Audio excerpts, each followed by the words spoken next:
À un moment donné, je crois qu'il faudra qu'on s'arrête, qu'on regarde d'où on vient, où on est et d'où nous allons.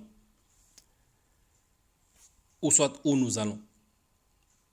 À un moment donné, nous devons nous arrêter, réfléchir et réfléchir encore à fond. Regarder le bon côté et les mauvais côtés de la chose. Nous ne devons pas rester figés, concentrés que ce qui a été de bien ou ce qui a été bien fait et ignorer complètement tous ceux qui ont été mal faits ou mal réalisés.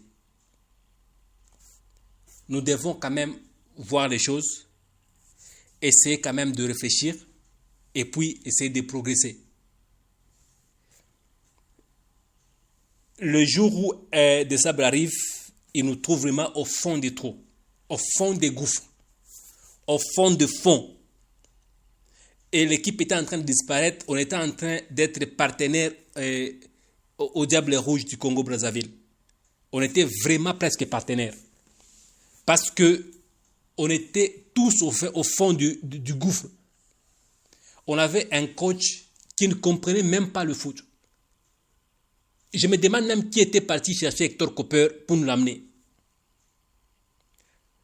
On avait quelqu'un qui était sur le banc, qui était là que juste pour compléter le poste du coach pour ne pas aller dans une compétition avec un poste vide.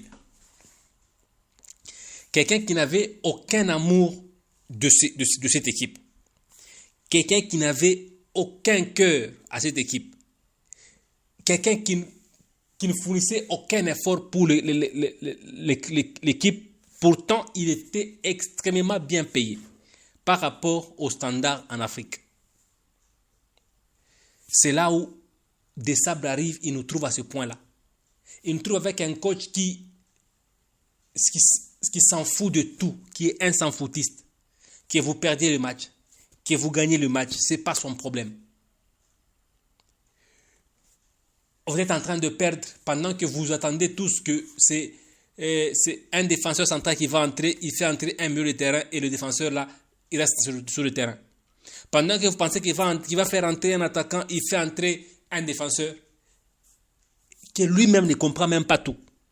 C'est alors que des sables vient et nous trouve dans cette situation-là, presque éliminé à la CAN.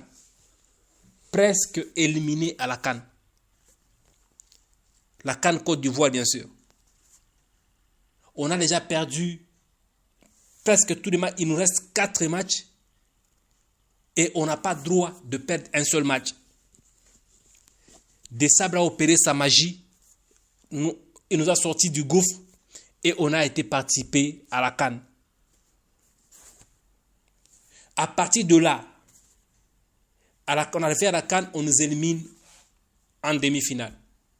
Une équipe qui a été éliminée en demi-finale dans la précédente CAN, normalement, elle doit être éliminée soit à la demi-finale prochainement, soit à la finale. Elle ne doit pas régresser. Et si vous avez été éliminé en demi-finale et que prochainement vous êtes éliminé en huitième de finale, vous avez la réponse. La question c'est, avez-vous progressé ou avez-vous régressé? Vous avez la réponse. Nous avons régressé. Nous avons régressé. On a essayé encore de remonter l'équipe. Il ne faut pas qu'on se leurre avec les classements de la FIFA ou de la CAF. Il ne faut pas qu'on se leurre avec ça. Parce que ça, ce sont des distractions. Si on se leurre avec ces classements, je vous assure qu'on se trompe de réalité. Ces classements, à un moment donné, eux-mêmes ne réfléchissent pas comment ils les font. Vous allez voir une équipe qui a perdu presque tous ses matchs, il gagne 3 places. Une équipe qui a gagné presque tous ses matchs, il perd 2 places. C'est comme ça. Il ne faut pas qu'on se leurre avec le classement de la FIFA ou de la CAF. La vérité, c'est que regardons notre équipe en face. Quelles sont les équipes qu'on a affrontées? On a affronté des équipes, les moyennes, les petites équipes, les moyennes, les grandes équipes. Quelles sont les grandes équipes qu'on a battues depuis qu'on a essayé de progresser? Aucune. Même le Nigeria, on ne l'a pas battu, on a fait un but partout. Battre au tir au but, pour moi, ce n'est pas battre le Nigeria. Même le Nigeria, nous ne l'avons pas battu. On n'a battu aucune grande nation. Nous n'avons battu aucune grande nation jusqu'à aujourd'hui. La question c'est, pourquoi n'avons-nous pas battu une grande nation jusqu'à aujourd'hui? C'est ça la vraie question. Si on trouve la réponse au pourquoi n'avons-nous pas battu une grande équipe, une grande nation de foot jusqu'à aujourd'hui? Parce que le Sénégal, le battre pour nous, c'est faire match nul. L'Algérie nous a battus. Le Nigeria, si on aurait dû croiser le Nigeria en demi-finale, disons, c'est en quart ou en demi-finale, disons en demi-finale, je ne sais pas ce qui nous aurait dû arriver. Le problème, le Maroc, on ne l'a pas battu. La question c'est, il faut nous poser des vraies questions. Pourquoi n'avons-nous pas battu les autres, les grandes nations? Pourquoi? Si on trouve des réponses au pourquoi, là on trouvera des solutions. Mais si on se contente de ce qu'on nous donne comme résultats qui ne sont pas justifiés par la CAF ou la FIFA, on s'est dit on était 54e, on est aujourd'hui 48e, ou on était 56e, on est aujourd'hui 48e. Nous avons gagné beaucoup de places. À la CAF, c'est qu'on a progressé, on se leurre. On se trompe. On se trompe à nous-mêmes, on se ment à nous-mêmes. Disons-nous, regardons-nous en face, disons-nous la vérité. Qu'est-ce qui n'a pas marché? Qu'est-ce qui n'a pas marché?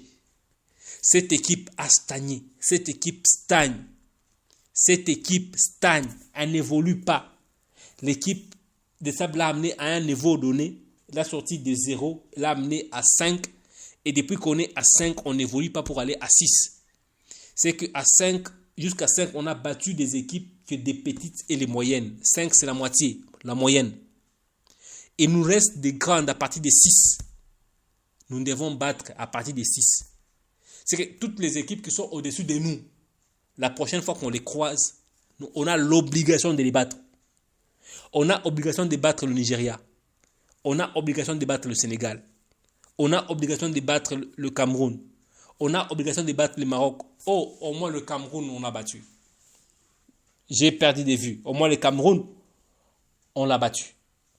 On a battu le Cameroun avec difficulté énorme. Aucune organisation de jeu. Et même alors, lorsqu'il s'agit d'affronter une grande équipe, c'est quoi notre jeu?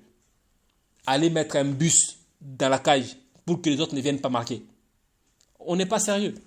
On ne nous prend pas encore au sérieux en Afrique. On commence à nous prendre un peu au sérieux. Mais la vérité, c'est qu'on ne nous prend pas encore au sérieux. On nous observe. Il faut jouer comme le Nigeria. Peu importe l'adversaire, le Nigeria déploie son jeu. Et il domine le jeu. Vous voyez la manière dont on avait joué avec le Nigeria le jour où on avait éliminé le Nigeria au tir au but. Normalement, c'est le jeu que le RDC doit commencer à développer, peu importe l'équipe devant lui. Une petite, une grande, peu importe la nation devant lui. Le RDC doit développer son jeu de cette manière-là. C'est la seule fois où j'ai vu le RDC jouer du beau jeu, du vrai jeu, et déployer le vrai jeu. Et je me demande pourquoi ces jeux-là n'en avons-nous pas déployés devant l'Algérie. Pourquoi devant l'Algérie n'avons-nous pas joué sérieusement? On n'était pas en Algérie, on n'était pas en RDC. Mais l'Algérie était décomplexée pour nous, contre nous. Comment? Et pourquoi l'Algérie était décomplexée par rapport à nous? Je crois que cette équipe a des problèmes, des vrais problèmes de fond. Le problème n'est pas la tactique. Le problème n'est pas la technique. Le problème est ailleurs. Et le problème n'est pas l'argent, parce que l'argent, ça sort. On n'a plus le même problème d'argent qu'on avait avant avec les autres équipes où on pouvait avoir le jour du match, la prime n'est pas encore sortie, le transport n'est pas encore là, on ne sait même pas comment on va aller, tout ça, les variables ne sont pas complets. Et rien n'évolue comme normalement. On n'est plus à cette époque-là parce que de ces côtés-là, je peux dire, nous sommes à 7 sur 10. Le problème est ailleurs et le coach est la seule personne qui peut nous dire où se trouvent les problèmes. Le coach est la seule personne qui peut nous expliquer où se trouve réellement le problème. Et je crois que s'il essaie de bien voir ces choses, ces réalisations, ces matchs, il va découvrir les problèmes et il va nous les présenter et on va l'arranger. Parce qu'on ne bouge pas depuis qu'on est arrivé à 5 sur 10. On n'arrive pas à aller à 6 sur 10. On n'arrive pas à aller à 6 sur 10. On reste à 5 sur 10. Et pour moi, cela doit changer, doit s'améliorer. On doit bouger. Et pour bouger, on ne doit pas rester avec les mêmes acteurs. On ne doit pas compter sur les mêmes acteurs et espérer aller de l'avant. Je rentre d'abord dans une histoire là, l'histoire des coupeurs. On nous amène un coach qui ne parle ni français, ni anglais, ni même pas espagnol, qui parle argentin, dans un pays où les joueurs africains évoluent rarement, presque pas. Et on nous permet ces coachs-là, on l'amène à Kinshasa pour expliquer, pour coacher des joueurs dont la plupart à l'époque ne parlaient même pas français. Dont certains d'entre eux avaient un problème de comprendre des phrases en français. Pardonnez-moi de vous expliquer parce que Chancel Mbemba est l'image parfaite de l'équipe qu'on avait à l'époque. Le langage, la compréhension, c'est l'image parfaite de l'équipe qu'on avait avant.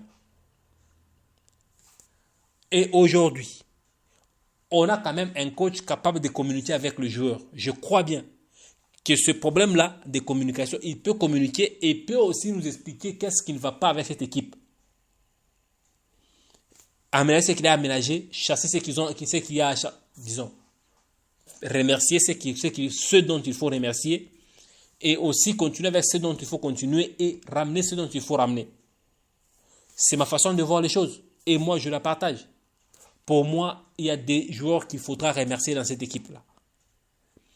Il y a des choses qu'il faudra changer parce que le coach peut donner la tactique.